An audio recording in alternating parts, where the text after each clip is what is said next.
And the judge asks, after the radio interview in 1992, did you continue to meet with groups of survivors? Yes, Judge, the meetings got bigger. The telephone calls increased at a dramatic rate all day, every night. And these telephone calls were directed to whom, asks the judge. To my home, Judge. It was the first time that I realised the extent of the abuse. It wasn't just a handful of industrial schools. Up to that point, I didn't know how many or about so many of these institutions. I just could not believe that this was a pattern of systematic abuse that was so widespread.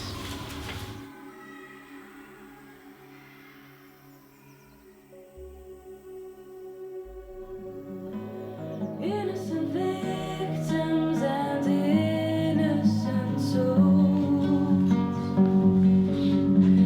left to the dark and the damp and the cold. That it was just so widespread that it was just so hard to fathom. Calling the verses that rave and that drown. Call on the voices that charter and chant. Call in sweet glory with its petals of gold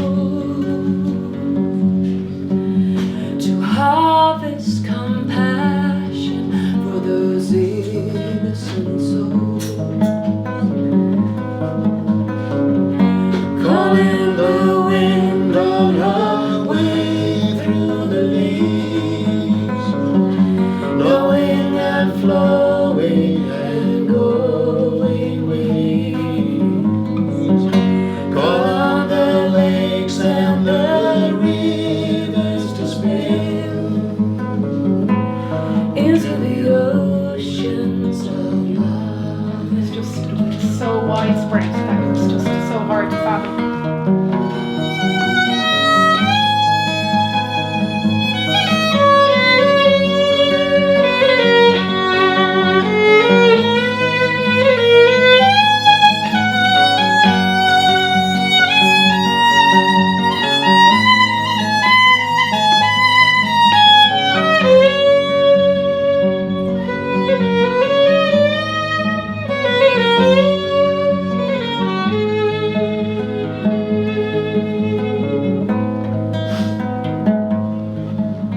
Call on the saints and the scholars of old.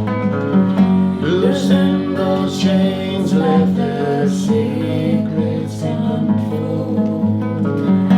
Open those ledgers, the past you reveal into the future with flowers of the field.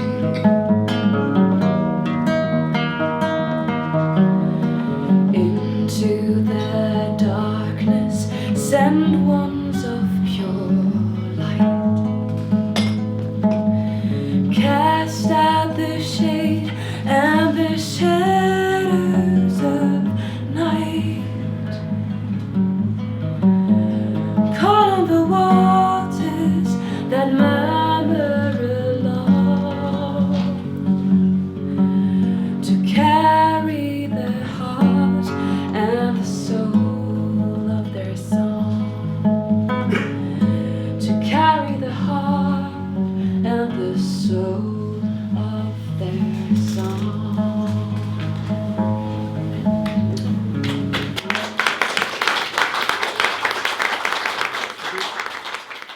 Tonight is about, we call it our living bereavement because so many losses in life occur for all of us, whether it's the loss of innocence, the loss of having a home or a mammy and daddy, the loss of your child being taken from you, your identity being stolen.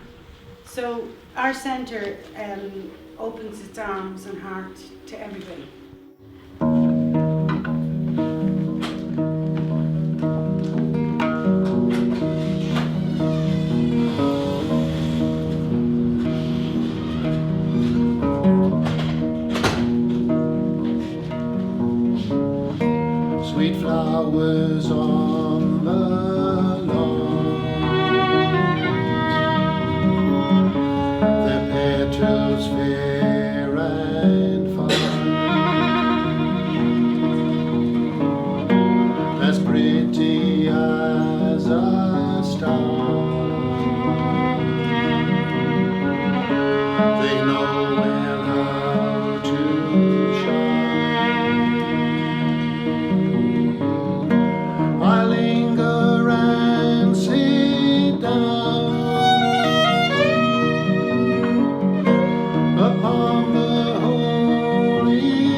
We're not one specific little group anymore, we are all. And this is what we're trying to promote and raise the awareness of.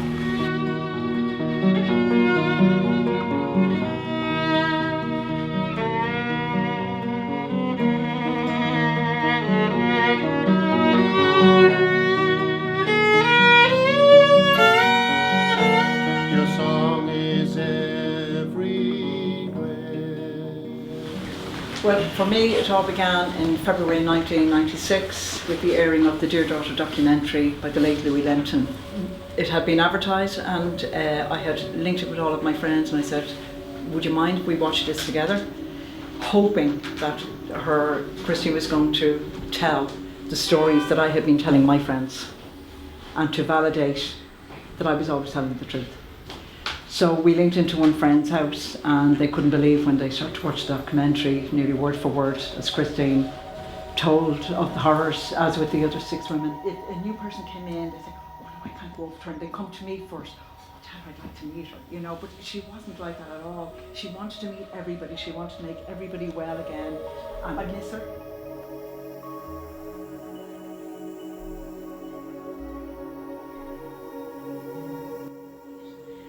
It was a public hearing about the work of Ashley. But I'm just going to read out a couple of the questions she was asked on that day in July 2004. The judge asks, Christine Buckley, would you like to indicate how your group was formed? And she says, as stated, there was a number of factors that had taken place in 1984, but in fact it was in 1986 that a small meeting was held in my home. And this came about for a number of reasons to do with counselling and my own journey in looking for my birth mother.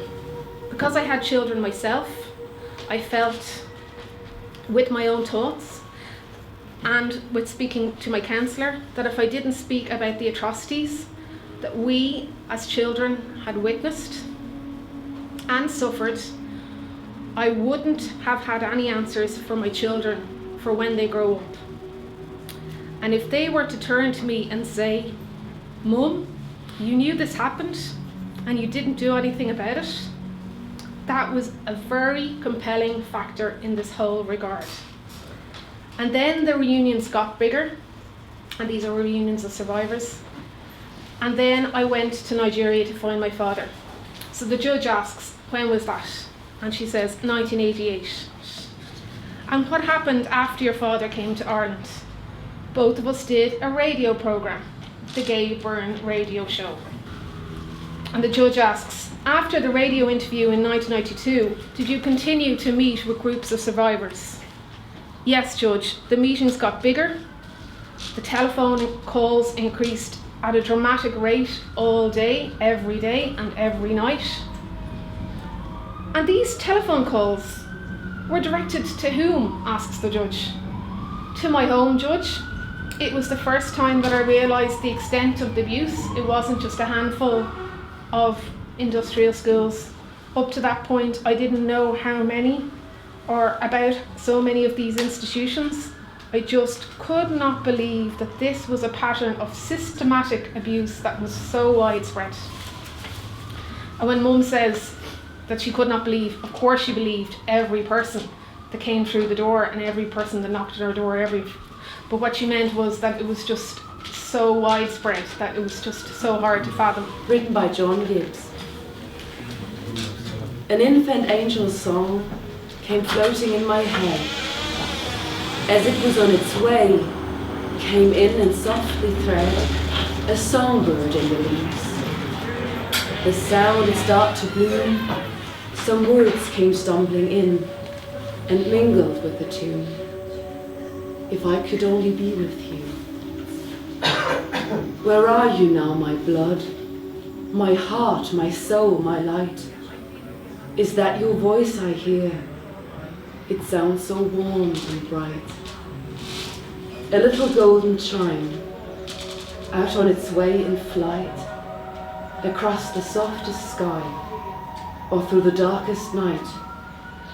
If I could only be with you.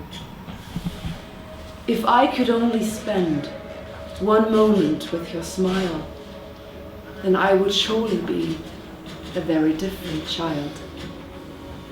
And I would lay to rest the shadows deep inside, with no place left to hide, and every moment blessed.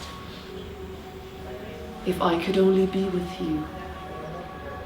Sweet meadows would I roam, with flowers of petals bright, to take my mother home and fill her soul with light, and sit upon her knee and gaze into her eyes, and let her mesmerize my little heart and me. If I could only be with you. Until this dream is done, my heart will not refrain from sighing like the wind, or falling like the rain, or shining like the sun, or glowing like the moon. A lonely winding tune until the tide comes in. If I could only be with you.